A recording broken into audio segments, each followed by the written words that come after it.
Une fille de 17 ans prend le bus à 9h45. Elle rencontre 9 gars. Elle en prend un, elle va changer X3. Et qu'est-ce qu'elle fait?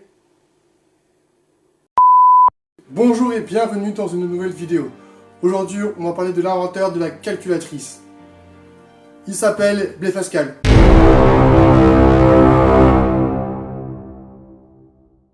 Je suis désolé, je sais pas que le nom d'une rue ou d'une université. C'était un physicien, mathématicien, inventeur, philosophe et moralisateur. Rien que ça. À l'époque, tu pouvais faire des mathématiques en même temps de donner des cours de philosophie. Mais avant de parler de la Pascaline, qui est la première machine calculée, on va parler de son enfance. Blaise Pascal est né le 19 juin 1623 à Clermont-Ferrand, en Auvergne. Son éducation se fait exclusivement par son père, car sa mère est morte lorsqu'il avait 3 ans. Malgré tout, c'est un enfant précoce. Il est très intelligent, car déjà très jeune, il contribue de manière importante dans l'étude des fluides. Il invente aussi la première machine à calculer, pour aider son père. Il lui a fallu une cinquantaine de prototypes pour créer une machine arithmétique pour aider son père dans les calculs des impôts. Alors l'arithmétique, c'est quoi? Soit A et B, deux entiers relatifs.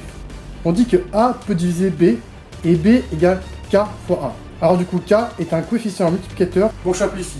1, 2, 4, 8, 16, 32 est une suite arithmétique. Démontrons cette suite arithmétique. J'ai A égale 1 et B égale 2. Je divise A et B, j'obtiens 2.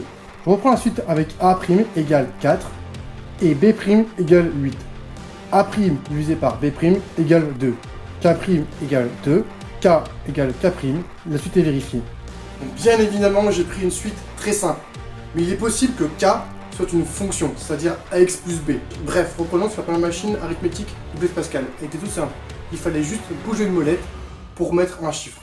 Et du coup, la Pascaline, la machine arithmétique finale de Blaise Pascal, elle était pareil. Il fallait juste bouger une molette pour mettre des chiffres. Sauf que là, la différence par rapport à celle d'avant, c'est que la retenue se faisait automatiquement. Certaines personnes surnommaient la Pascaline la machine qui révèle le problème de mémoire des hommes. Comme tu peux le voir, c'était un génie dans les suites arithmétiques. Mais il a aussi inventé ses travaux dans la géométrie ou la statistique. En effet, ses travaux ont permis de débloquer des théorèmes et de faciliter des compréhensions de certains. Il a notamment simplifié la géométrie, comme par exemple en 1648, il met en place le théorème de Pascal, l'hexagramme mystique, qui va servir à la géométrie projective, qui va donc du coup servir pour la perspective et les horizons. Dans tout hexagone inscrit une conique. Les points des concours des côtés, respectivement opposés, sont situés sur la même droite. En gros, il te dit qu'un hexagone s'inscrit dans un cercle, et que tous les coins d'un hexagone se retrouvent sur une même droite. Démonstration. Alors, je fais un cercle, j'inscris un hexagone, tac, tac, tac. Ensuite, je place les points A, B, C, D et E, je crois. Ensuite, je prolonge les côtés par des droites. Ensuite, je trace une grande droite d'intersection qui coupe les autres droites. Je replace les points sur la droite. Et du coup, on peut voir que tous mes points se retrouvent sur une seule droite. Ensuite, si on reprend la suite arithmétique, il laisse ce triangle. Je te laisse essayer de comprendre, mes pauses d'ailleurs. Et puis si t'as compris, laisse-moi en commentaire comment il fonctionne. Et ce triangle a réussi à régler des problèmes de parties. Et là, tu me dis, mais c'est quoi le problème des parties? Alors le problème des parties, c'est une question qui concerne la probabilité et surtout les jeux de hasard. Il fait part du problème lorsqu'un jeu n'est pas terminé et qu'il faut répartir une somme. Ces travaux ont révolutionné les jeux de hasard et ont permis de simplifier les partages de gains de manière plus équitable. Si je te mets en situation plus moderne et que je te parle des paris sportifs et des cash out, et tout ça, c'est le fondement. Donc si tu perds du fric, merci Blaise Pascal. Ses travaux et son expérience dans les mathématiques vont lui permettre d'acquérir de la compétence et de devenir un philosophe mathématique. Mais là tu vas me dire, c'est quoi un philosophe mathématique? Un philosophe mathématique, c'est celui qui répond aux questions sur les mathématiques. Pape, ça sert à quoi les maths? Parce que c'est comme ça, c'est tout. Ok. En tout cas, Blaise Pascal ne dirait pas ça. Dans ses ouvrages, il explique l'intérêt d'utiliser des méthodes car elles démontrent une vérité fondée. Cependant, les méthodes sont fondées sur des vérités déjà établies, mais conformes et uniformes auprès de tout le monde. Tandis que pour la géométrie, les méthodes ne sont pas fondées sur des vérités, mais sur des principes vérifiables par une démonstration. Encore une fois, je simplifie, les théorèmes se basent sur des vérités communes, sur des vérités générales.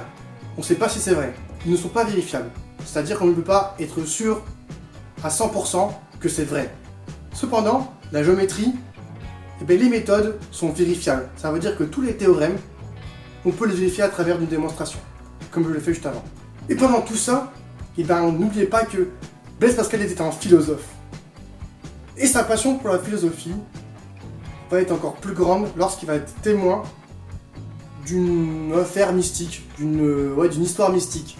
Sa fille, qui a été malade pendant 3 ans, atteinte d'une fistule lacrymale.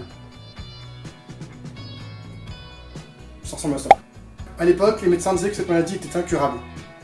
Mais lors d'une opération qui a regroupé plusieurs chirurgiens, sa fille, eh ben, s'en est sortie. Blaise Pascal ne crédite pas cette réussite aux médecins et aux chirurgiens, mais plutôt à Dieu.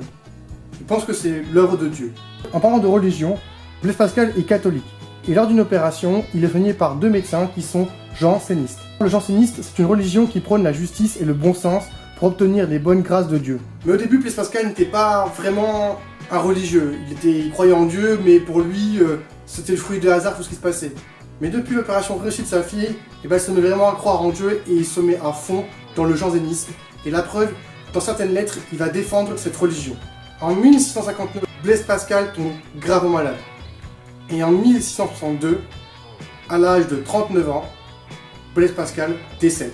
Aujourd'hui, il est extrêmement connu. On peut retrouver ses travaux dans beaucoup de domaines, comme par exemple dans les statistiques et l'isostatique. Et on lui a rendu hommage dans beaucoup de villes, des écoles portent son nom, comme des rues et des méthodes mathématiques. Et voilà, c'est la fin de cette vidéo. J'espère qu'elle vous a plu. En tout cas, je me comprends un truc. Je crois que mes fins de vidéo finissent toujours pareil. Il faudra que je me renouvelle quand même. Ou pas, c'est peut-être une marque de fabrique. Hein. Peut-être que je vais inventer un théorème de fin de vidéo. Je sais pas. En tout cas, comme d'habitude, si t'as aimé, tu partages, tu aimes, tu poses un like, hein, c'est un pouce bleu en l'air, tu commentes. Bon, sur ce, moi j'ai plus quoi faire parce que je commence à avoir une touffe. Et si t'es pas abonné à la chaîne, abonne-toi, ça ferait grave plaisir. Et puis moi je vous dis à la semaine prochaine.